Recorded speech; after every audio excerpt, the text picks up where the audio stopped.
All right, good people, good people, good people. I'm gonna talk into the mic for the first 10 seconds. What's Hey, going on, y'all? come on, Mike. Come Nah, on, chill out. Mike. Do it, do. Nah, Oh shit, here we um, go. in the zone with VNZ. This is Val. I got my man Z over there. Yes, Um, sir. he always feeling like seeing the flesh, but we in the flesh because we still alive, and we're still alive and kicking, y'all. We've made it to the final week of preseason, which is also, as we've talked about in the past, is a bittersweet week for a lot of players, a lot of families, sometimes even coaches. You know, we didn't see coaches get let go for different reasons, or owners get in trouble right before the season, right? Not owners get. Owners for the 40. Hey, bro, when I heard the details of that, I said, not 140, Nigga. dog. Yeah, 140, and you got hit on a website where you probably should have known, Bro. And in like Ohio, I said, you grabbing a 140 in Ohio is a 140 crazy. in Ohio I said, is bro, crazy. you worth You a billions. owner, bro. Right, and You that's what, can you can get an escort. You can get the professional to come through. You going and, to the lot and, lizard? and to that point, though, that's when I always say, no matter the amount of money a guy makes, and even person at sometimes, because I know women can't be excluded from this type of activity, but for men, it always comes back home when you see a billionaire or a motherfucker with a lot of money do some shit that you be like, bro, I would have did that if I was fucking 18 with $30 to my name.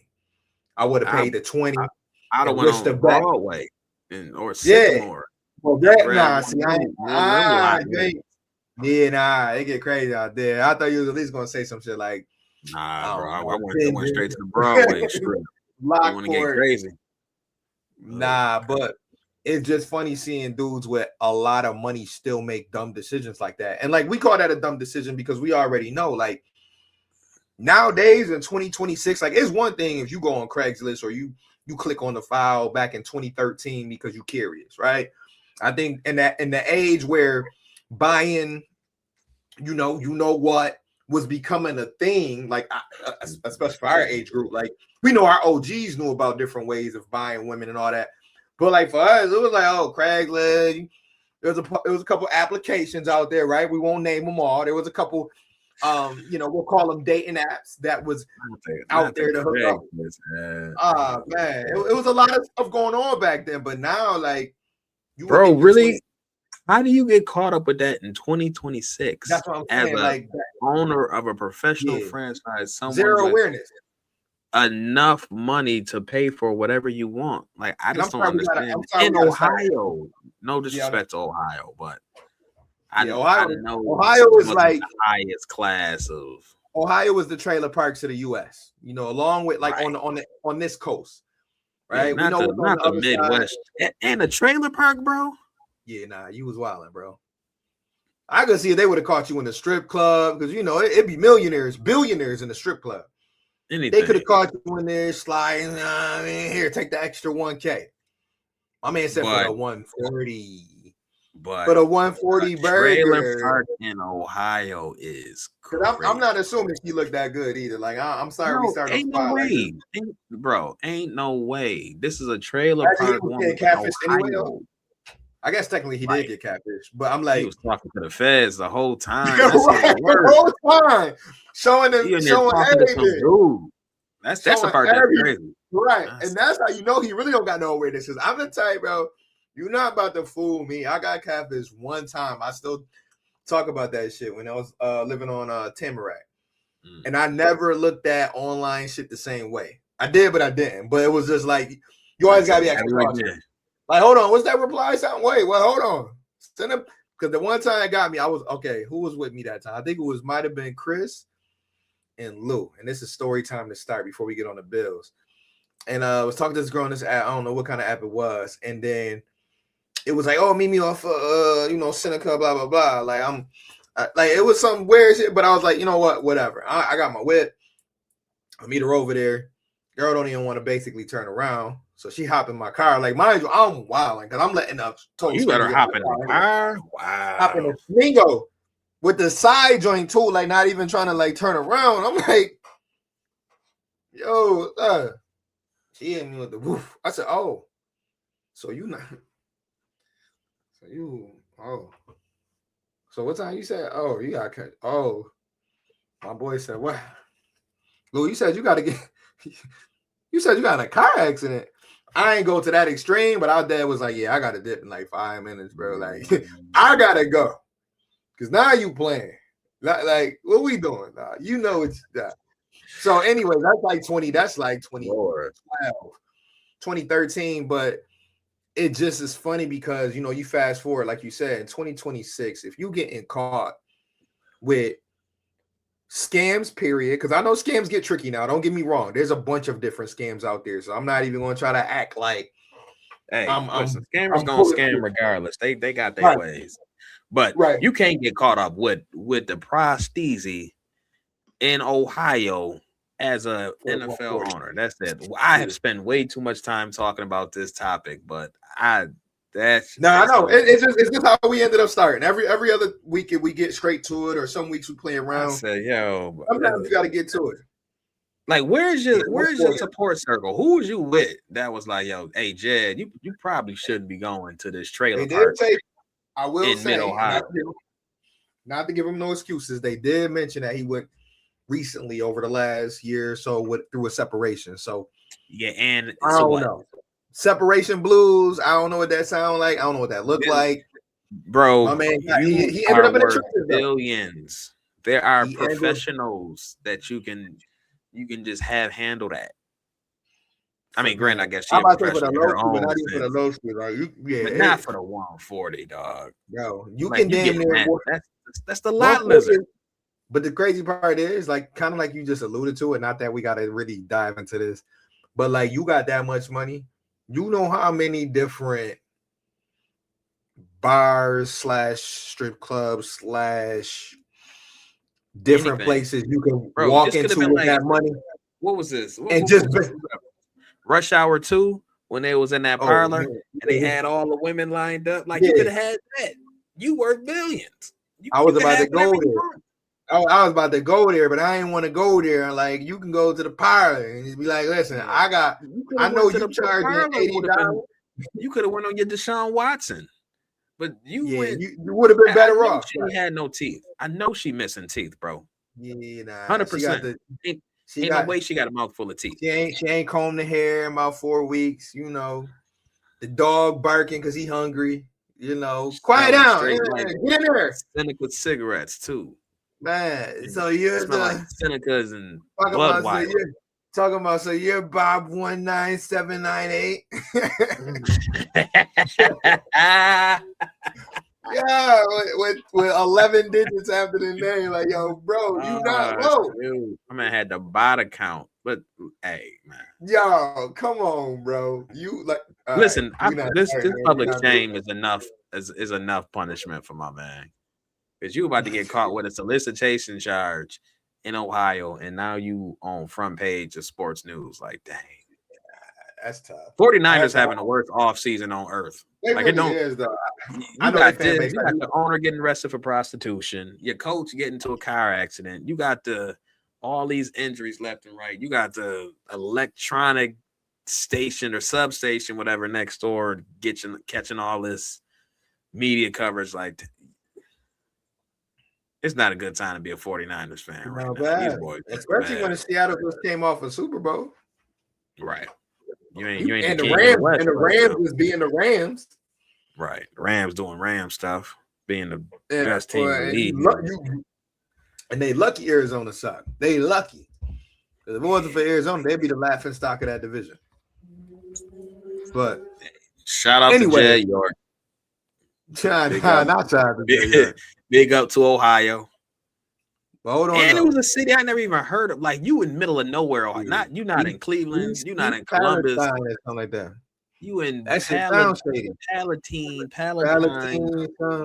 somewhere in the middle of America, in the Pastelito, whatever that shit was. Armpit of America, in the trailer park, in the trenches, dog, with the gym shorts on. Summertime, ain't no AC in that trailer. Nah, so I see 94 degrees, man. I seen a couple tweets. They said even the outfit was shady. They said, "Oh, you." That's crazy. They said you hopped out the whip with the, with the Planet Fitness shit on. You know what I mean? Right now they had Chris Hansen hop out the trailer. Oh, how you doing? So what were you doing here? Yeah. So what did you mean when you said? Oh man, Chris Hansen used to get to it. Yo, we used to watch that in college, to this day. Chris Hansen I ain't watching it in a minute. Savage. I ain't watching in a minute, but me and my boys, we used to see some clips recently on social media in his current joint. I'm like, dang. Still catching them though. I can watch that all day. Oh no, he's a comedian, and I thought that he stopped for a while because he got stabbed or something. They said it was some incident that he had where it stopped for a minute. Because I remember I shared it with one of my boys. It was multiple. Yeah, he got somebody else got stabbed. I think somebody cameraman themselves. Yeah, it got multiple. And that should be tough though, because you walking into a hectic situation, hoping that all you're doing is just really, I don't know, getting the man arrested. But like, you don't know with that on the line, some niggas losing their mind and losing their life. Yeah. Oh, words you talking to an 11-year-old boy? Right, my life is already over. I don't care who else I take out with me. Yeah, good luck catching me. Right. But anyway, we won't go that dark. We'll lighten it back up. Shout out to the NFL season, as I stated. Getting into the last. Say shout out to Ohio, okay? Man, just nah, I can't. It was about to get dark. So it was about to get dark. But nah, man, final week of preseason, man. It's cut down week. We'll get into that last of what we expect to be any surprise cuts or additions or whatever. We'll go to that last, but obviously since we last spoke, there was a game being played. All right. What I hate to say is that rain delays are back. All right, lightning delays or whatever you want to call them, because that preseason game. The Bills are the king of the rain right now. Every training camp practice, the red and blue practice. First preseason game, the second preseason practice a little bit later. No. Open practice was good. Never mind. I think that's the only sunny practice all season they've had so far. Hey, it is what it is, though. Get them ready for the preparation. But it was a game being played, and obviously for those who didn't watch, I mean, if you follow us, you got to be watching the games or at least rewatching at some point. But the game took place last Saturday. Afternoon slot. Love a good Saturday afternoon preseason game, by the way. I feel like that is the most underrated spot for preseason games. It's like, I know they Thursdays, Fridays, some of them Sundays, Saturday afternoon when you ain't got much going on. Now, mind you, some of us got kids, and I was definitely watching the game from a kid's birthday party. Okay. How about I say it's different commitments that can happen on a Saturday afternoon, but like for me, it was a Saturday afternoon where I didn't have too much going on, so it felt good to come back home. After we did our little 5K with the event that was going on this weekend. But anyway, we got back home and I'm like, go kick back, watch it, boom, delay. But then I'm like, the peaceful mind of knowing you don't have to really go nowhere to drag you off that couch for the next 4 or 5 hours. So I sat still, watched them boys compete. I had a couple takeaways, but as usual, man, I'm gonna let you go first, man. If you have one big takeaway or something that stood out to you, something that concerned you, man, what was your feel for that game against Cleveland? I'll say the biggest thing I took away is the backup QB situation may not be as dire as I thought. Because I take that. I was on all right, y'all got to figure something out. Just because, granted, I don't have a ton of confidence if Kyle Allen had to play multiple games in the season, but I still wouldn't.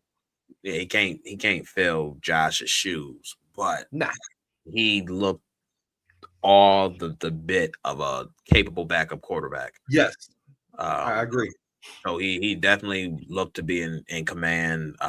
His ball placement was great. Like he was spinning that thing real good. Yeah. On Saturday. So like that was one of the biggest things I took away. I said, okay, thanks, Kyle.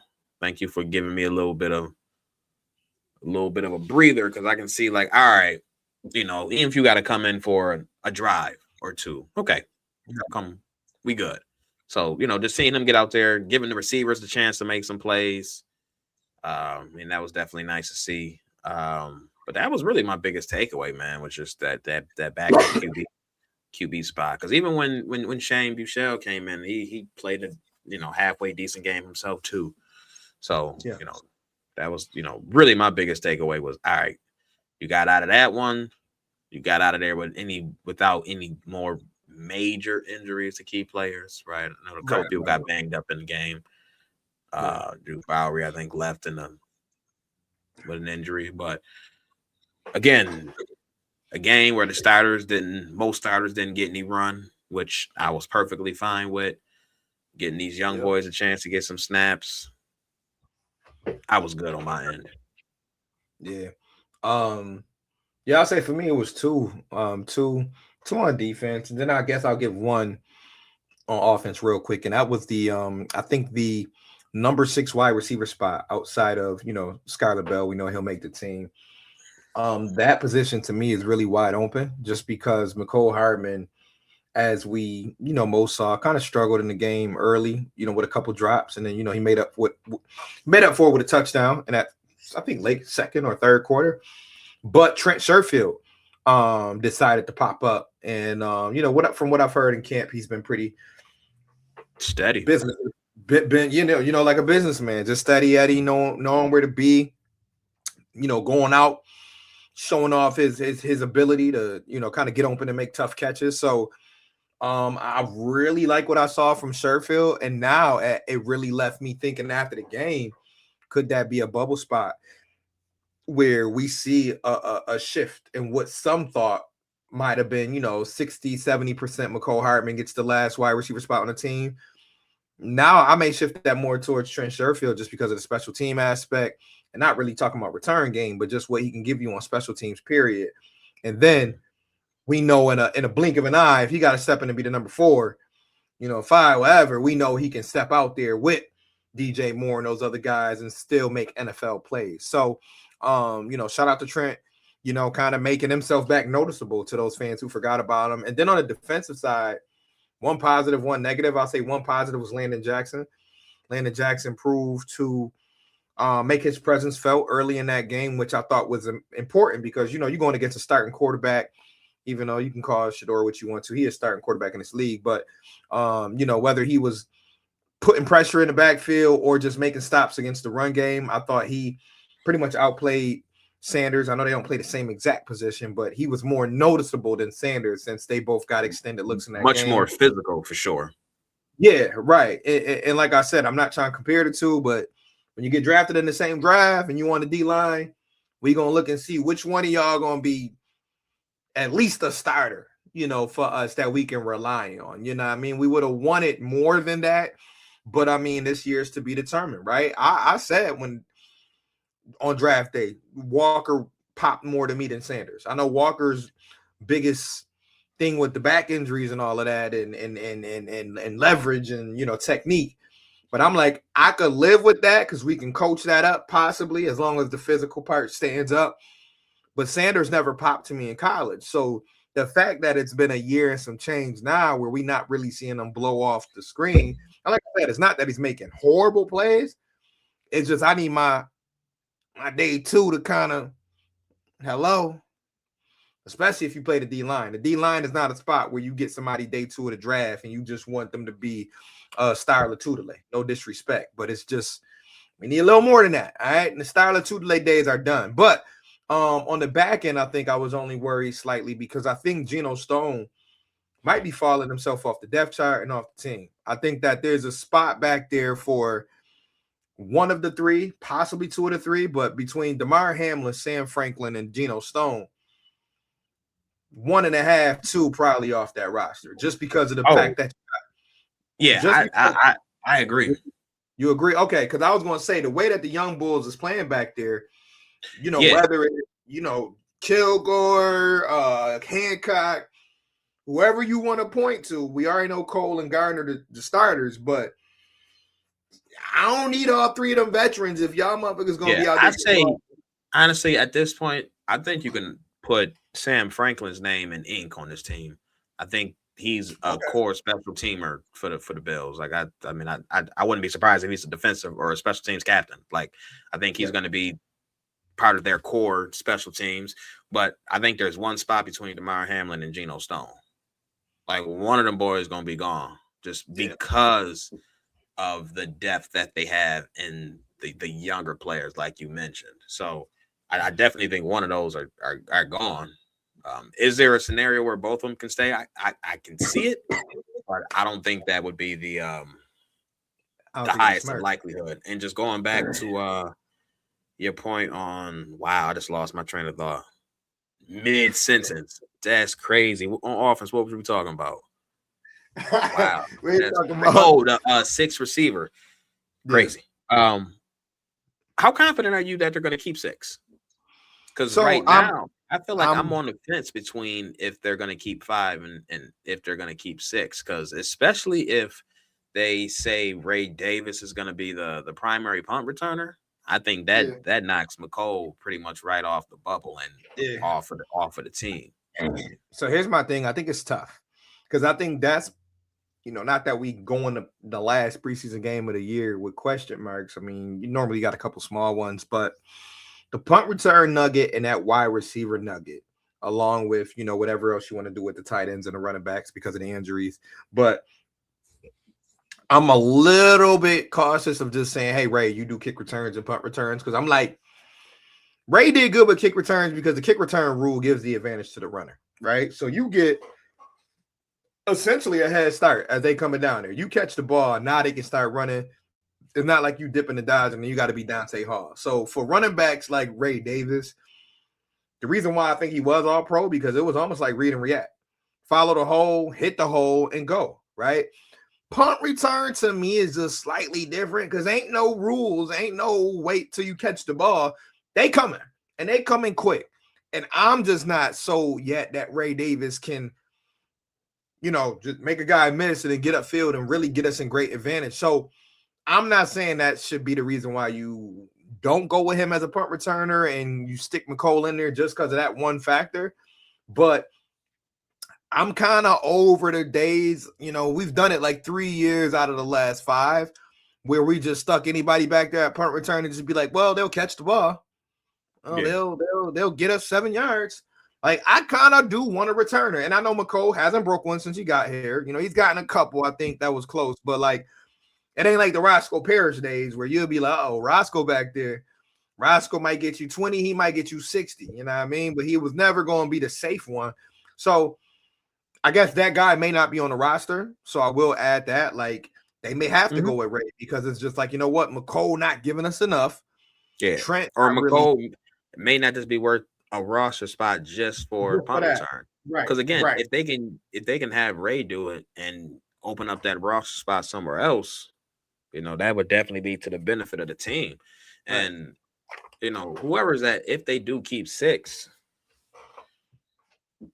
it's purely special teams, right? Oh, yeah, it's neither one of those I see cracking the top 4, and I doubt even the top 5 once you got Skylar Bell back in there healthy in the mix. So I don't really see Hardman or Sherfield adding anything meaningful to the receiver room, but both would have to be special teams. And I feel like Sherfield would have the advantage because he's not a returner, but he can cover. He can be a gunner. He can play in coverage. He can play in kick coverage. So he can do different things across that special team spectrum, and he's shown to be a bit more reliable in the hands department as a receiver, which McCole has had drop issues since he's been in the league. Yeah, but I will want to add this though. Here's the one plus that the Bills got to their advantage is that they do have the ability to put one of the two, and I know veterans don't like doing this all the time, but one of the two on the practice squad, not having to worry about it. Like, because I don't think Green Bay not calling to have Hartman back, or the Colts not calling to get Trent Sherfield, right? Excuse me. Yeah, I mean, they could. Right? Anybody's beating the door down for either one. For either one of them. So it's just like we could stash one there, and add your other. I think they'll probably keep Jamari Macklin. The Macklin cousin. I think he'll probably make the practice squad, but you could probably stash one on the practice squad, elevate him if you need him for a week. But like you said, like unless they really cracking that top 4, top 5 wide receiver, it really don't matter. But I do think that game against Cleveland kind of highlighted that role to kind of make, I think, the average fan who pays attention at least be like, I wonder what they're thinking there. Because they both got a lot of snaps, especially in the first half. I think they might have played 95, 100% of the first half, both of them. So, like, they got a good look. And like I said, in the passing game, I think Trent Sherfield showed a little more. Obviously, Hardman was able to show off his wiggle a little bit in the red zone to get in the end zone. But again, we know that comes with Hardman, but it's just how much are you going to get that on game day? That's a tough one. So with that said, man, I'm gonna look ahead. We about to hit the halfway mark, and I want to look at preseason 3, and then I want to look at the cut downs, which we kind of elaborated on because shit, it's cut down week. So last game, we already know half of this stuff is going to be garbage time for the average fan because it's like, who is that? Who is? And we yelling at somebody saying they're not making a team. They're not making a team. That's practice squad. They're not making a team. But if there was one player that you'll kind of be focused on in this last game when you do get a chance to watch it, who's your guy? Yeah, I'll say along the O-line in general, right? That's where the biggest competition is still in my point of view, right? We now know that Alec Anderson is going to be the starting left guard, so we know the starting 5 is now solidified. Yep. But none of those backup spots are really set in stone. Like, I think that's still completely fluid and completely to be determined still. So just seeing how the O-line holds up tomorrow or, for the last game, I think that's going to go a long way to who makes the team. So I'm very curious of who's going to be on the outside looking in. And also if, they plan on potentially using one of those as trade bait. Since Bean has been here, every other year, there's always a player, and particularly an old lineman who ends up getting traded for a late round pick or a 5th round pick, 6th round pick. Yep. Just because we got a nexus of talent. We can't keep them all. So who's going to be willing to pay a draft pick for, my guy over here? Yeah, I mean, and that's going to be something to see in the first quarter. Who's playing, who's not playing. Yeah, and where they're playing too. Because I mean, the backup swing tackle position is open. We really don't know who the backup center is. Is it Sid? Is it Cushenberry?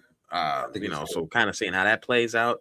The back end of the D line rotation. Is Dwayne Carter truly on the outside looking in? Yeah, I mean, you added Greg Gaines into the mix. Is he? Greg Gaines about to come snatch that. Yeah, is he? I mean, I'm sure he just ain't gonna get a spot just off GP. But as a vet, he's gonna come in. Practice squad, but he's not coming back just to be on the practice squad. Right. So where does that leave Carter? And that's going to be a question that I'm looking to see because he needs to be standing out in the worst way right now. Because again, I feel his energy though. I will give him that. Like you can tell, like he's into it. Like he's trying to give everything he got. But there's just like the basketball analogy I had when I watch hustlers like try to give it everything they got, but they still don't match up with the Kevin Durant's. Like you can give me Pat Beverly energy, but if Kevin Durant's still giving you 40 points, thanks for the energy, bud. But right, you know what I mean? And I'm not saying Dwayne Carter is fucking Pat Bev, but it's like I think he has his mind and his heart in the right place, right? Gain weight in the backfield a little bit more in the preseason, but it's like because of that injury last year, you might have put yourself in a real tough spot, and because they changed the defense. Now it's like change the defense. I got Zane Durant in the fold, and I'm telling you right now, I said it on draft weekend. I like Zane Durant. That's baby at Oliver right there, bro. That motherfucker got some motor and muscle. And you can look at a motherfucker like him, man. I know everybody got their own look. Like Gaines probably look like your average construction worker if you saw him at your local Tops. But Zane Durant, one of them motherfuckers, you might see at Wegmans and be like, "Oh, okay, yeah, he played football." Mm-hmm. I don't know what he do, but that motherfucker play football, and that's the same look you see when you be at Oliver. These motherfuckers don't be no more than 6'2", but them motherfuckers like up here with it, like So I will say, and not to cut you off, was there another player though? That was my main, was kind of along that O line and D line, but specifically okay. So them two Dwayne groups. Carter. Yeah. So I'll say for me, I got two, and I hit on one, so I won't jump on that too much. But Zane Durant, I think I want to see more of him on that D line, along with Landon Jackson and TJ Sanders. Now, I don't think Landon Jackson and TJ Sanders will play a lot. If anything, you might see Landon out there for a quarter, just because they want to get him probably more work since he didn't play all of last year. Excuse me.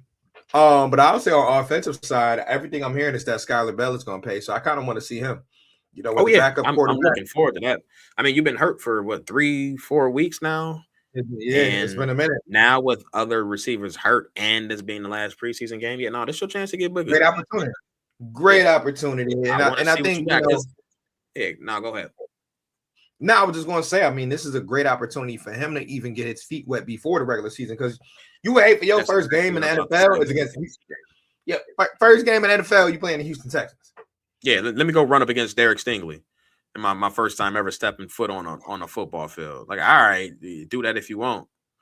So it's going to be nice to get some NFL snaps under his belt, just to get out there, even if it's not long. Even if it's just, I hope it's more than a drive or two. I want him, realistically, we'll see how the first quarter goes, but I want him to play close. I say that whole first half, pretty much. Yeah, I'm like, you not in the top 3 right now, so like it's not like, oh, we got to really bubble this guy. Like, nah, you can get a half in, right? Get you about 3 or 4 catches, and show off maybe your blocking skills or whatever, because that's the thing about being a number 5. Like right now, you 5th on the depth chart, so being number 5, you legit got to be able to make yourself noticeable in different ways of the game, right?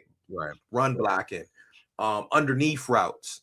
If you can get open down deep, can you show off that that getaway speed, right? So, like you said, it's going to be interesting to see him in his first action. I know, again, it's so many guys to probably pay attention to, but we all know it's coming down to, at this point, 4 or 5 spots. The coaches done made up their mind when you get to week 3, week 4 preseason. It's just like, man, we got 6 guys on the bubble. Yeah. Who gonna do it? You might look around the league, right? We know GMs and scouts, they're always looking. So the Bills probably got their eye on a move or two or a veteran that might get cut. So I wouldn't be surprised at that either. Like, I think this is the deepest team we've had in about 5 years, but I would not rule out the Bills. Yeah, it's crazy because it's the deepest team, but this is also the most battles that have taken place in the same offseason. Like, there's legit battles at 5, 6 different positions. And I will add another player I'm looking forward to looking at is Igbenogson, because he's been solid the first 2 preseason games, and since Max has been out and injured, like he's been holding his own, not even getting much balls thrown his way just because he's had sticky coverage. So can you do it again? Sticky is the word. Yeah, is Max going to get into the game, or are they just going to try to keep him ready for week 1? But again, that's a low-key battle in itself. Like, I don't think IGB is going to take a full-time gig, but I think right now he's definitely battling for some snap share. I'm going to tell you like this. The way Jim Leonard answered the question about a week ago, and maybe it was because Max was still working his way back, but he sounded like don't rule it out. Because somebody was like, you get a second-round pick, and the guy's getting snaps, would you ever consider da-da-da? I'm like, listen, we didn't see it happen here in Buffalo before. With a cornerback 2.5. Like, ideally, no, I don't want it, right? Ideally, give me a number 2 cornerback last year. Right. Ideally, give me a corner I can just play, the 2 or the 1. Like, I want to play full-time. But if one can't stay healthy or if it's really that close between the 2, hey, is it speed versus being physical? And I can throw IGB out there on a 3rd and 3. Mm-hmm. You know what I mean? Let's do it. Let's get busy. One thing IGB showing me, he not afraid. And I'm not saying Max is, because Max showing some toughness too. But IGB look like he ready for the NFL. And you don't get that with a lot of rookie corners. Some of them rookie corners, they might show you a thing or two, and you're like, oh, they got good hands. This motherfucker just got the attitude that you like. You know what I mean? Stop the run, pass deflection, trying to get interceptions, showing off his speed and the length. Like, okay, IGB, all right now. Don't be coming for nobody, but the more the merrier. I always said, you can never have enough corners. Never. That's why I never got the complaints in the first place. But to wrap it up, in the next 10 minutes or so, what do you really think might be that one? And I know we might have already covered it. That might be that one surprising move as we come down to the last 4 days before they make their roster cut down. One that might catch people off guard. And if it's not one that might catch people off guard, what do you think is the one guy that could make the roster that'll surprise people? We can go both ways with it. We can go both ways. Pause. Yeah, I think for me, the player that comes to my mind right now is Kenai Walker. Okay. Making the team? Making the team. Okay. I at this point, I feel like he's done enough to unseat Toriano Pride. Both young players, but Kenai being the undrafted rookie, I feel like he's, based on what we've seen, is the one that earned that spot. So it's tough making any roster as an undrafted rookie, but like he would be my surprise addition to the 53. So let me put it that way. Okay. I think for me, surprise, I'm gonna go Wheeler, and I'm gonna say it's only gonna be temporary because I think that what they'll do is possibly start off with Johnson on short-term IR just to give him additional time. Hey, let's take the month. You know what I mean? Take the month and a half. You ain't been on the field in 3 or 4 weeks. Let's ramp you up so that you ready for the long run. I think there's potential for that. You know what? If I had to do it though, I don't think they'll put him on IR. I think they'll just allow him to be on the bench, injured. Oh, okay. And until healthy, and I would say still go with 4 running backs, though? No, I think they keep 3 on the team and just use call-ups. Oh, okay. Oh, like Wheeler off the practice squad. Yeah, I think they'll. Yeah, Wheeler and Frank Gore. Okay. Yeah, they'll use. I think they'll just alternate. I wouldn't be mad at that. Yeah, or just bring. If you want to, if ties down the first 2 weeks, all right, cool. We're gonna activate Wheeler week 1, week 2, and he'll be the third running back. I kind of see that as more of the route they take as opposed to the 6 weeks, and that's guaranteed that he's out at least those 4 games. Short term is 4, right? Yeah, I mean it's just IR now, so I think it's 4, but I don't know if is it 6 when it's done before the season. I don't know. See, that's a good. I still think it's just 4. I think it's just 4 across the board. Yeah. Okay. But I mean, I wouldn't be mad at either. I just think that I would not be surprised if Wheeler finds his way on the team. I mean, he's definitely a true practice squad candidate. Yeah, I think practice squad, but practice squad with elevations. It's just I just don't see the Bills carrying 4 running backs. Like I don't see the value in it from a roster construction standpoint. I barely see him keeping that fullback. I barely see him keeping that fullback, but I know that they most likely will just to have one. Yeah, and he's gonna be another core special teams player too. I mean, that's what his background is, a special team. So I know he's gonna get all those. He's gonna be Reggie Gilliam from a special team standpoint, and I think they got plans for him. He's an explosive athlete, though. Like I wouldn't be surprised if they try to use him in the offense. I don't think it's gonna be in every week, but I think he'll be in there. All right, well, shit. I think that's the one I had off the top of my head. I think everything else is pretty much for me written in stone. From what we talked about earlier, being my possibles, like I said, the whole Geno Stone versus DeMar, Trent Sherfield versus McCole.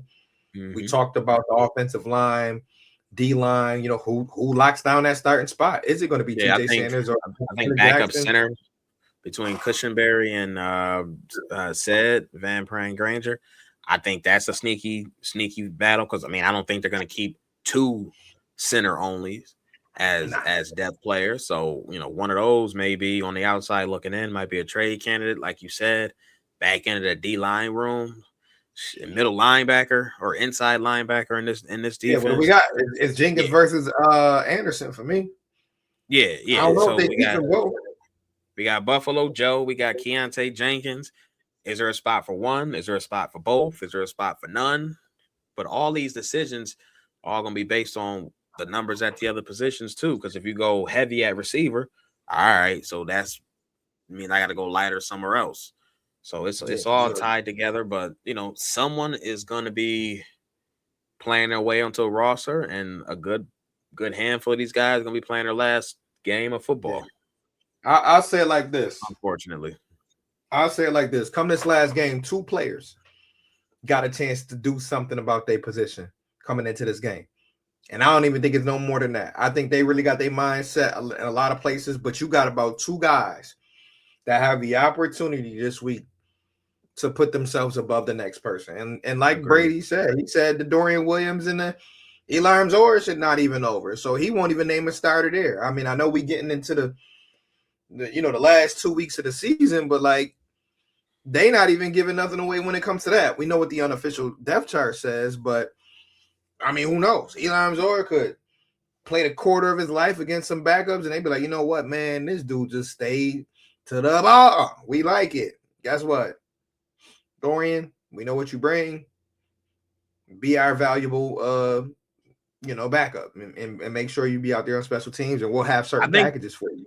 I think they both getting snaps this season. Like I they think will, it's going to be as close to a rotation as what you'll see. Like I think you'll have Bernard getting 95, 100% of the snaps, and I think you'll see a healthy dose of both Elam's and also depending on the whatever's out there. And I agree because I think Dorian, they both bring you similar skill sets because they both have an attacking style, but I think Dorian is definitely more of a missile, right? He gonna just go, right? So if you run a blitz package with Dorian chasing the quarterback down, whether it's Lamar Jackson or Kyler Murray, I know we played this year, but like Dorian Williams is kind of like that guy. Eli Ramsor to me more seems like he can diagnose, maybe read things a little bit better from a mental standpoint before popping off at the hip. I know I don't think it was always like that in college for him, but what I've heard through camp and through the reporters is that he's just really just mentally look like he's already locked in at that linebacker spot, which is always good to hear from a rookie. So that'll be interesting because I think that spot is actually still like 51-49. Like I don't think Dorian got that big of a gap. Yeah, I think Dorian is probably in the lead, but it's not a wide margin. Right. So with that said, folks, this is the last. All right, this is the last episode before the preseason of this 2026-2027 regular season. It's been great getting a chance to catch up and bring the mic back up. It's been great getting a chance to catch up with you guys this summer because I know when we take our little spring break and we try to get caught back up and get into the flow of things, it can take time, but the last 4 or 5 weeks been cool to kind of get back in that mode from training camp to them opening up things at the stadium to me and Z kind of telling our stories about what the stadium looked like in our eyes, and to now we get to that final preseason game next week, final cut down. We'll give our review on that, and we'll look forward to trying to join obviously in person over the next 2 weeks as well, just so we can give you that as well, give you that basement vibe, that sports arena vibe. So more to come. Obviously, like I said, it's a long season, but as always, it's a quick season though. We know like we're gonna look up. It's gonna be Christmas time. Yeah, we like week 1, week 7, week 11, wild card weekend, and we'll see what happens after that. We won't even speak on it. But Z, anything else you want to leave them with, man, as we prepare to sign off? No, that's it, man. Enjoy the ride. Yes, sir. If you were praying, folks, say a little prayer for these folks who are getting cut. Some of them, this is going to be their last time ever strapping up a helmet and shoulder pad. So, don't just shit on players that got cut. Like, this is the end of a 20-year journey in some of their cases, a 15-year journey of football. So just remember that. Yes, this is fun and football and entertainment, but there's hundreds of players whose lives are going to be, completely turned upside down. So, just shout out to all those players, man. Yeah, these are humans and people, just like you and me. So just have a little grace for these folks and wish them all well. Yeah, and I think that's the part of it. Like we always are as fans, we become so deep into what our team is doing and what our team should look like in January. Man, we forget that some of these cats, man, they've been playing since they was 4 or 5 years old, and they've now reached that point where it's like it's make or break. Yeah, this is all they know. Either I'm gonna make the team or I'm going back home and I'm and I'm becoming a high school JV coach, right? So like. And you got to think about the veterans too, who might retire. You know what I mean? Who, you know what? It's my 6th time getting cut in the last 5 years. It's a young man's game. It's a young man's game. You know what I mean? Shout out to Vontae. Rest in peace. But like, nah, for real, it's a lot that goes into, this period for especially football players. We know NBA is not too far away, but like NFL cut down week is what it sounds like. It's really cutthroat, but it's also a business. And I think a lot of these players know, the agents, I'm sure they try to keep it as real as they can, but they let them know is when you sign that rookie contract, that's not guaranteed nothing. When you sign that 1-year deal worth $800,000, man, you better look at that guarantee. You gotta look at that guarantee. You know how much you getting paid. Unless you're Deshaun Watson, you got $200 million guaranteed. Worst contract on earth. Worst contract in professional sports. Right, I'm about to say we ain't even going to touch on Cleveland, but too late. Wow, a little wild there. But that used to be Ohio, man. Ohio. And your man Trump trying to touch Ontario. Like, what's good with your man? He trying to call it Lake America. What's up with him? Anyways, rest in peace though, Dolly. Rest in peace. Man, it was a couple legends that we lost recently, but there's been a whole lot going on. You know about it is what it is. Anyway, yo, it is what it is. It's crazy off the rest in peace, but I know the timing of that is crazy, but the timing was crazy. You get the 90. I mean, you lived a long life. Man, shout out to the long life. 90s is a blessing. So Dolly in the game. Shout out to a legend though, because she is a legend. Icon. From the art standpoint, and in the musical world and the philanthropy world, she is a gem of a person. So shout out to her people, her family, her friends, her fans. Yes sir, all that. Yeah, Tim Carey was the other one. But anyway, listen, y'all. Love y'all. Appreciate y'all. We didn't start off the episode talking wild stuff. Then we finally got to the Bills. But that's preseason talk for y'all. We about to turn that corner. Regular season, week 1 reviews, fantasy football conversations. We got all that coming to y'all next week. Look forward to it. I'm your boy, Val. And I'm Cyrus. $140. Go right up I-90. Go have some fun, y'all boys. Y'all be easy. Shout out to Ohio. Shout out to Jay York. That's crazy. We out of here. Peace.